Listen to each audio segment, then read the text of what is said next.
Sir ఘోర పరాజయం తర్వాత మరలా జగన్ గారు ప్రజల్లోకి అయితే రాబోతున్నారు. 15వ తారీఖు నుంచి కొన్ని వార్తలు అయితే బాగా వైరల్ అవుతున్నాయి. ఆ ప్రజా దర్బార్ అనే పేరుతో మరలా ప్రజల్లోకి రాబోతున్నారు. సో మరలా ప్రజల్లోకి వచ్చి ఏం చేస్తారు?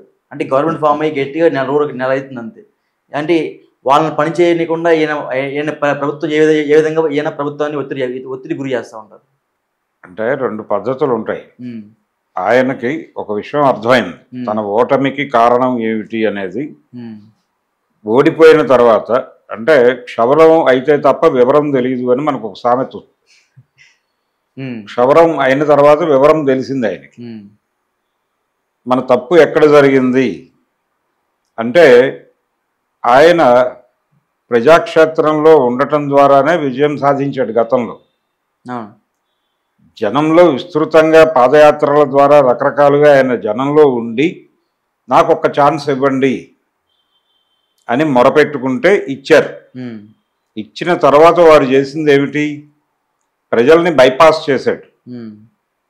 ఆయన ముఖ్యమంత్రిగా ఉన్న రోజుల్లో జనంలోకి వెళ్ళింది ఎప్పుడు ఎన్నికల సమయంలో సిద్ధం అనే సభల ద్వారా జనం ముందుకు వెళ్ళాడు తప్ప అప్పటి వరకు జనంతో కాంట్రాక్ట్ లేదు. ఆయన ఎవరైనా కలవడానికి వచ్చినా ఆయన అనుమతించలేదు. ఎవరికి యాక్సెస్ లేదు.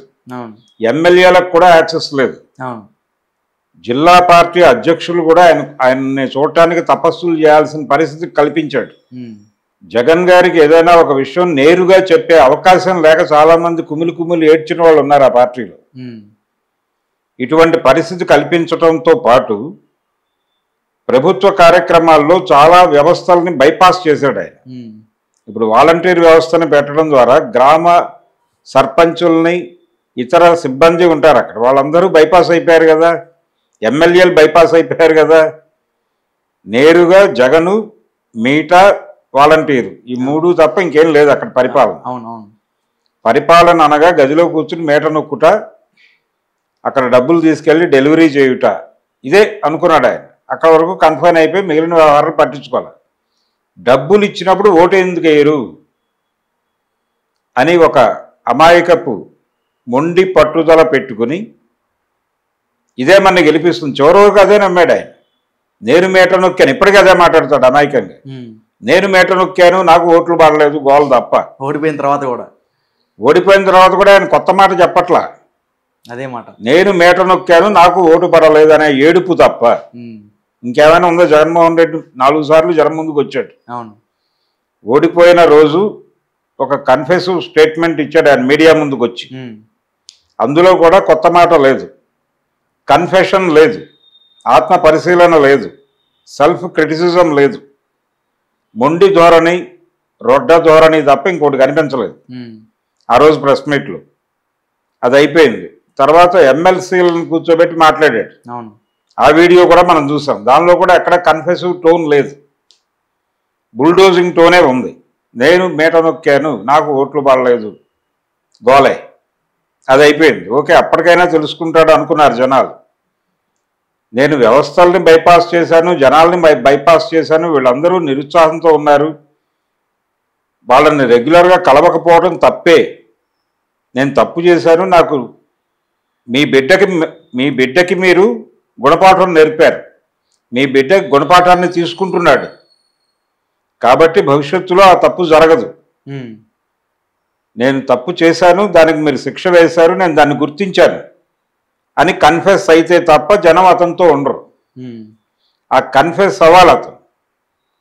అది ఫస్ట్ డేనే అయి ఉండాలి. ఇప్పుడు ప్రజారాజ్యం పార్టీ ఓడిపోయినప్పుడు చిరంజీవి కూడా ప్రెస్ మీట్ పెట్టాడు ఇమ్మీడియట్గా. ఓటమిని నేను అంగీకరిస్తున్నాను అని చెప్పాడు. నేను 150 సీట్లు వస్తాయనుకున్నా, ప్రజలు ఈ 15 అంతా ఇచ్చారు, ఆ 0 తీసేసి ఇచ్చారు, 18. దీన్ని అంగీకరిస్తున్నా, నేను పెద్ద ఎత్తున స్వాగతిస్తున్నాననే పదం వాడాడు ఆయన ఆ రోజు ప్రెస్ మీట్లో. కాబట్టి కన్ఫెస్ అవ్వకుండా ఇప్పుడు ఆయన జనంలోకి వెళ్ళి ఆయన రకరకాలుగా చెప్పాడు. ఏది పరామర్శ యాత్ర చేస్తారన్నాడు. కూటమి గెలిచిన క్షణం నుంచి వైఎస్ఆర్సీపీ కార్యకర్తల మీద దాడులు జరిగిన మాట వాస్తవం. ఒక కర్నూలు జిల్లాలో మాత్రమే తెలుగుదేశం పార్టీ మీద వైసీపీ కార్యకర్తలు దాడి చేశారు. మిగిలిన అన్ని చోట్ల కూడా వీళ్ళే దాడి చేశారు. వాళ్ళు చాలా ఓపెన్గా విజయవాడ సెషన్స్ కోర్టు ఆవరణలో వైఎస్ఆర్సీపీ కార్యకర్తను కొట్టారు తెలుగుదేశం వాళ్ళు. కోర్టు ఆవరణలో అంటే ఒక అణచివేతకి గురయ్యాం మేము. ఆ అణచివేతలో నుంచి ఒక్కసారి మాకు పవర్ రాగానే అది మాకు తెలియకుండానే కొన్ని పనులు జరిగిపోయినాయి అన్నట్టుగా మాట్లాడారు నాయకులు. నువ్వు కంట్రోల్ చేయాలి కదా, నువ్వు వదిలిపడేసి. ఇప్పుడు ఎలా తయారైందంటే తెలుగుదేశం పార్టీ పరిస్థితి, దక్కన్ క్రానికల్ ఆఫీస్ మీద దాడి చేశారు విశాఖలో. దక్కన్ క్రానికల్ ఆఫీస్ మీద దాడి చేసి ఆ బోర్డు మీద ఎక్కి దాన్ని బద్దలు కొట్టి, దాని అద్దాలు పాల్గొట్టి, అక్షరాలు పీకేసి లోపలికి వెళ్ళి అద్దాలు పాల్గొట్టి దక్కన్ క్రానికల్ కాపీస్ తీసుకొచ్చి రోడ్డు మీద వేసి చింపి ఇంత రచ్చ చేశారు కదా 2 days బ్యాక్. ఎందుకు చేశారు? విశాఖ ఉక్కు వ్యవహారానికి సంబంధించి కుమారస్వామి పర్యటన ఉంది అక్కడికి. ఆ పర్యటనకు సంబంధించిన స్టోరీ క్రానికల్లో వచ్చింది. క్రానికల్ ఒక్కదానిలోనే వచ్చిందని వీళ్ళు అనుకుంటున్నారు. ఫైనాన్షియల్ ఎక్స్ప్రెస్లో కూడా వచ్చింది అదే స్టోరీ. జ్ఞానం ఉండాలి కదా, రోజు పేపర్ చదవాలిగా, నువ్వు పాలిటిక్స్లో ఉండి. ఫైనాన్షియల్ ఎక్స్ప్రెస్లో కూడా ఇదే అభిప్రాయం వ్యక్తమైంది. ఏం చెప్పారు వాళ్ళు? ప్రభుత్వం డిజిన్వెస్ట్మెంట్ని చాలా కీలకంగా భావిస్తోంది కేంద్ర ప్రభుత్వం. డిజిన్వెస్ట్మెంట్ దగ్గర సెంటిమెంట్లు పనిచేయవు. కాబట్టి వైజాగ్ స్టీల్ ప్లాంట్ విషయంలో సెంటిమెంట్స్ని గౌరవించి యూటర్న్ తీసుకోవటం అనేది కుదిరే అవకాశంలా కనిపించడం లేదు అని రాశారు. అది అభ్యంతరం అయిపోయింది వాళ్ళకి. వెళ్ళిపోయి కొట్టేశారు ఆఫీస్ మీద పడి. రెండో వైపు తెలుగుదేశం పార్టీ కేంద్ర కార్యాలయం మీద దారుణంగా పాశవికంగా దాడి చేశారనేమో ఇక్కడ సజ్జల రామకృష్ణారెడ్డి మీద కేసు పెట్టడానికి ప్రిపేర్ అయ్యారు.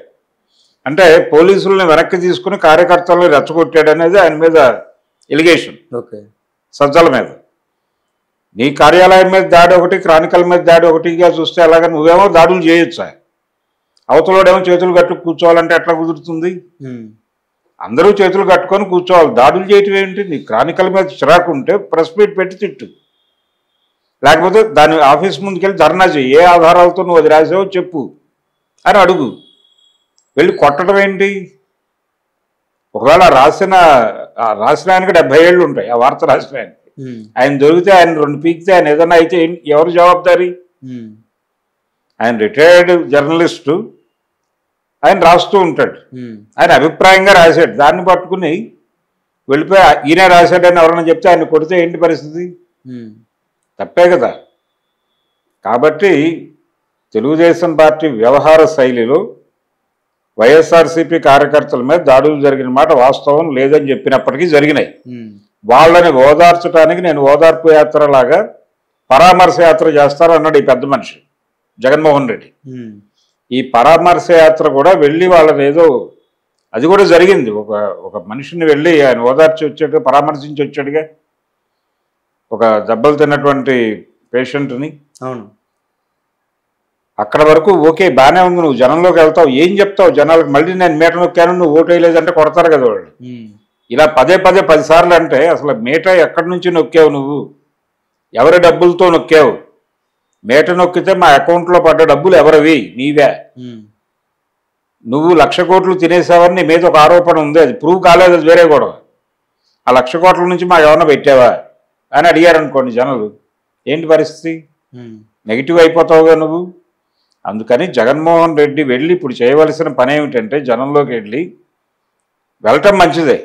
వెళ్ళిన తర్వాత తను కన్ఫెసివ్ టోన్లోకి మారాలి. మీట అనే మాట మానేయాలి. ఆయన మీట అనే మాట వాడకూడదు, మర్చిపోవాలి. ఇప్పటికీ అదే మాట్లాడుతున్నారు వాళ్ళు. ఆయన ఒకటే కాదు, పేరుని నాని నిన్న ప్రెస్ మీట్ పెట్టాడు, దాంట్లో కూడా ఈ మీట ప్రస్తావన తెచ్చాడు ఆయన. ఇవి తప్పు. మీట అనే మాట మర్చిపోయి, ప్రజలారా మీరు మీ బిడ్డకి గుణపాఠం నేర్పాలనుకున్నారు, నేర్పారు. మీ బిడ్డ గుణపాఠాన్ని తీసుకున్నాడు. తప్పు జరిగింది, దాన్ని మీ బిడ్డ గుర్తించాడు, భవిష్యత్తులో చేయడు అనే మాట మీకు చెప్పడం కోసం మీ ముందుకు వచ్చాడు. మీకు జరిగిన ఆ కాలంలో ఇబ్బందులు ఏమన్నా నాతో మాట్లాడండి, నన్ను మార్చుకోండి. మీ బిడ్డ మీకోసం ఏం చేయడానికన్నా సిద్ధపడి మీతో కొట్టించుకోవడానికి కూడా సిద్ధపడి మీ ముందుకు వచ్చాడు అని మాట్లాడితే జనం హక్కును చేర్చుకుంటారుగా. అది చేయాల్సింది ఆయన. అది తప్ప ఏం మాట్లాడినా ఈ ఈ యాత్ర ఏదైతే చెప్తున్నాడో ఆయన ప్రజా దర్బారా లేకపోతే పరామర్శ యాత్ర ఏదైనా చెప్పని అది వర్కౌట్ అవుతుంది. కన్ఫెసివ్ టోను, ఆత్మవిమర్శతో పాటు వాళ్ళ తీర్పును గౌరవించినట్టుగా కనిపించాలి. మీ జడ్జిమెంటు మీరు మీ బిడ్డకి గుణపాఠం నేర్పడానికి ఇచ్చినట్టుగా భావిస్తున్నాడు మీ బిడ్డ అని చెప్పాలి. ఓకే, చెప్పగలిగితే వర్కౌట్ అవుతుంది, లేకపోతే అనవసరం. ఇంకోటి ఏంటంటే యాక్టివ్ అపోజిషన్ అని చంద్రబాబు నాయుడు గారు ఒక మోడల్ క్రియేట్ చేశాడు గతంలో. ఎప్పుడు క్రియేట్ చేశాడు ఈ మోడల్ అనగా ఆయన 2004 ఎన్నికల్లో ఓడిపోయి ప్రతిపక్షంలో కూర్చున్నప్పుడు డిజైన్ చేశాడు. ప్రభుత్వం ఏ నిర్ణయం తీసుకున్నా దానికి అడ్డం పడిపోవడం, జనాలకు ఉపయోగపడుతుందా లేదా అనే విచక్షణ కాదు. ప్రభుత్వం ఏదైనా ఒక పాలసీ ప్రకటించిన మరుక్షణం వెళ్ళి దానికి అడ్డం పట్టడం. దీన్ని యాక్టివ్ అపోజిషన్ అనే పద్ధతిలో ఆయన ఒక వ్యాఖ్యానం చెప్పాడు చంద్రబాబు. ఇప్పుడు గనక కూటమి పరిపాలన మీద చంద్రబాబు గారి యాక్టివ్ అపోజిషన్ థియరీని జగన్మోహన్ రెడ్డి అమలు చేస్తే జనం చేదరించుకునే అవకాశం ఉంది. జనం వాళ్ళ సమస్యల మీద వాళ్ళు రోడ్డెక్కినప్పుడు మాత్రమే వీరు వెళ్ళి వారికి అండగా నిలబడితే చాలు. ఈయన ఉద్యమాలు నిర్మించక్కర్లేదు, డిజైన్ చేయక్కర్లేదు, ఆలోచించక్కర్లేదు.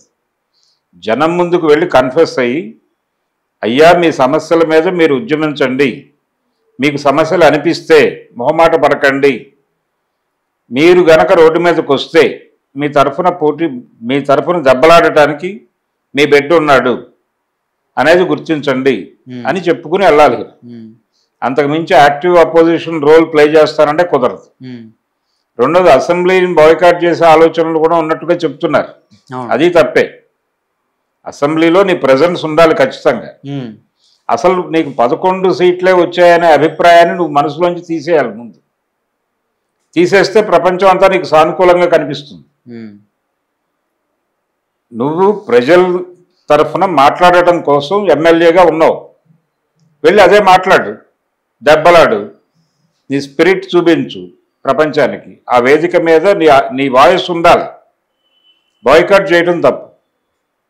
ఇప్పటికీ తెలుగుదేశం పార్టీ విస్పరింగ్ క్యాంపెయిన్ చేస్తూనే ఉంది. చంద్రబాబు మీద రోజుకొక పుకారుని మార్కెట్లోకి ప్రమోట్ చేస్తున్నారు. పొద్దున ఒక పుకారు, మధ్యాహ్నం ఒక పుకారు, రాత్రికి ఒక పుకారు, 3 విడతలుగా. టాబ్లెట్లు డాక్టర్ గారు రాస్తారు, పొద్దున ఒకటి, మధ్యాహ్నం ఒకటి, సాయంత్రం ఒకటి వేసుకోమని. ఆ టైప్లో 3 పుకార్లు రోజు పుట్టిస్తున్నారు జగన్ మీద. ఆంధ్రజ్యోతి అయితే మరీ హద్దులు దాటి ఆయన పులివెందుల సీటుకి రాజీనామా చేసేసి ఎంపీగా వెళ్తున్నాడు. అవినాష్ రెడ్డిని రిజైన్ చేయించి, ఈ రిజైనింగ్ డెసిషన్ నచ్చక అవినాష్ రెడ్డి పార్టీలోంచి వెళ్ళిపోయి బీజేపీలో చేరతాడు, లేదా ఆయన ఒక ప్రాంతీయ పార్టీ పెట్టేస్తాడు అన్న లెవెల్లో కథనాలు రాశారు కదా. దీన్ని చూసి రేవంత్ రెడ్డి గారు ఉప ఎన్నిక వస్తే షర్మిల కంటెస్ట్ చేస్తుంది, నేను వెళ్ళి ఊరూరా ఈ గడపకి ప్రచారం చేసి ఆవిడని గెలిపించుకుంటా అని ఈయన ప్రకటన. అదేమో స్పెక్యులేటివ్ స్టోరీ, కుక్కుడు స్టోరీ, వండిన వార్త. అది ఆధారం లేకుండా అవతల వాళ్ళ మీద బురద వేయటం కోసమే కొన్ని వార్తలు వండుతున్నారు. అలా వండిన వార్త పట్టుకుని నువ్వు సీఎం అయి ఉండి అధికారికంగా మైక్ తీసుకుని ఎలా మాట్లాడతాడు ఆయన? తప్పు కదా. దానికి కన్ఫెస్ అవ్వాలి అతను. ప్రజలకి క్షమాపణ చెప్పాల్సిన అవసరం ఉంది అతను Revanth Reddy.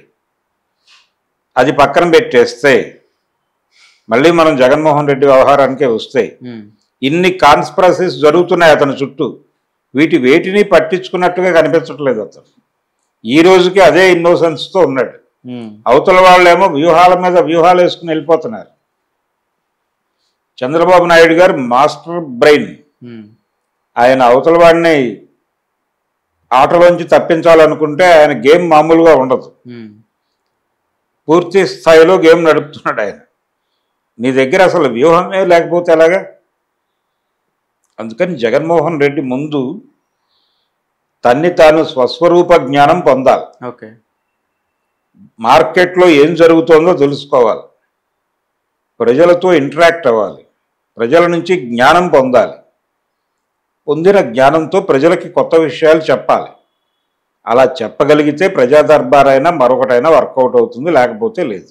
Okay okay sir, thank you. Thank you.